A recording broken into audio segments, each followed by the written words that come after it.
السلام علیکم ورحمۃ اللہ وبرکاتہ۔ ایسا وظیفہ جس کے پڑھنے سے آپ کو بہت ہی فائدے حاصل ہوں گے۔ نہایت ہی آسان وظیفہ جو کہ کسی بھی وقت کر سکتے ہیں۔ اس کے لیے کوئی وقت مقرر نہیں ہے، آپ کسی بھی وقت اس وظیفے کو کر سکتے ہیں۔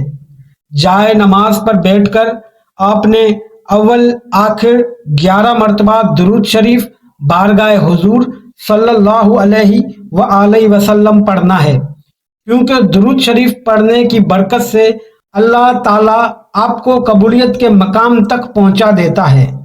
ایک قرآنی مجرب وظیفہ سورۃ الفاتحہ کی آیت نمبر 4 ایاک نعبد و ایاک نستعین، جو بھی اس عمل کو کر لے گا اللہ اس کے ہر مقصد کو پورا فرمائے گا، کیونکہ اللہ تعالیٰ کی قدرت میں ہر چیز ہے، اللہ تعالیٰ ہر چیز پہ قادر ہے۔